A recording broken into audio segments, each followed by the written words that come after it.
Radio 13 presenta Editorial, un punto de vista con Javier Solórzano.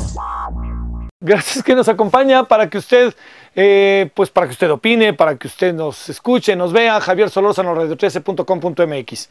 Fíjense que el día de ayer martes, se llevó a efecto la 26ª reunión del Consejo Nacional de Seguridad. Este es un consejo que ya tenía tiempo, lo que pasa es que no se reunía, ¿no? Y ahora con muchas cosas que han pasado se ha reunido. Se reúne fundamentalmente el presidente de la República, obviamente es el convocante, es el eje, junto con los gobernadores de los estados.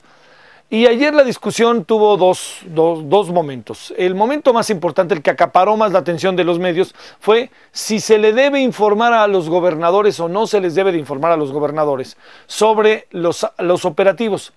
¿Usted qué piensa?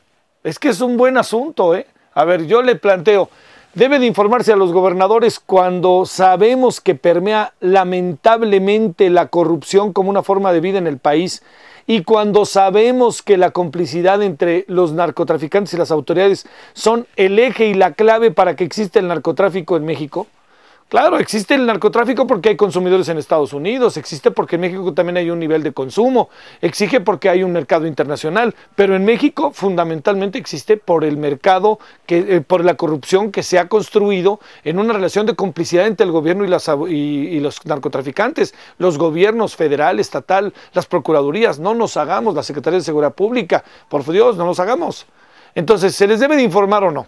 En sentido estricto, se les debería de informar, porque son actos en donde, a pesar de que somos una república, es una federación, pues bueno, el hecho de que el gobierno federal entre en Michoacán, por decir algo, pues de alguna otra manera está entrando a un estado que tiene su propia autonomía en muchas cosas.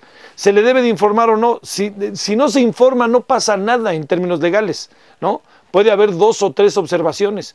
La clave es que no se les informa por los niveles de corrupción. Pero también se parte de algo que es muy interesante, que quien llega a efectuar los operativos son personas que ya han logrado rebasar estos niveles de corrupción. Son una nueva generación, diríamos, de agentes, de soldados, etcétera, que están lejos de los elementos de corrupción.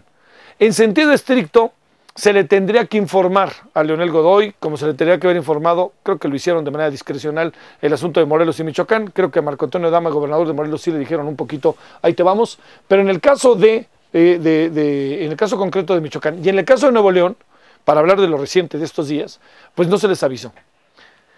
Reitero, ¿se les debe de informar o no? Es que sí se les debería informar, pero es evidente que hay una disyuntiva muy grande de parte del gobierno federal. Ha permeado de tal manera la corrupción que no se sabe si informando a quién se le informa, cómo se le informa y qué hace a quien se le informa con la información que pudiera pasar, como por ejemplo dar el pitazo y que todos aquellos que van a ser detenidos se pelen o logren resolver muchos de los problemas que tienen en su mano de manera muy rápida, pensando en, ya sabe, plan B, si algún día me pasa esto, para resolver el problema, y entonces cuando lleguen con ellos digan yo no tengo nada, ¿no? Dicho de otra manera, esconder los papeles. Bueno, lo malo de todo esto es que si bien se entiende y se explica que no se les avise, hay otra parte de la historia. Y esta otra parte de la historia es si el gobierno federal, lo suficientemente amarrado el asunto o no. Y bueno, hemos hablado con el abogado del presidente municipal de Zitácuaro y con los abogados de otros presidentes municipales detenidos. Y créame que lo que ellos nos muestran, las pruebas son verdaderamente endebles.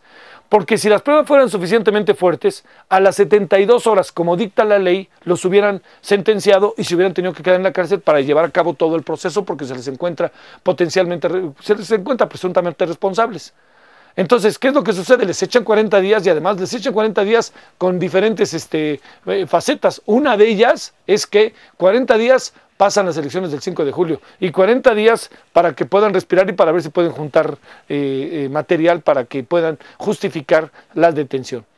Es un galimatías que confirma la corrupción en la que andamos, pero también confirma el gran problema del narcotráfico, porque muy probablemente el narcotráfico aquí ya tenga, ahora sí de manera oficial en México, como lo decíamos la semana pasada, pues esta fase que es la de la narcopolítica. Para pensar y reflexionar, aquí andamos, Javier Solórzano, radio13.com.mx, para que usted nos vea, nos escuche y participe. Pásela bien, adiós.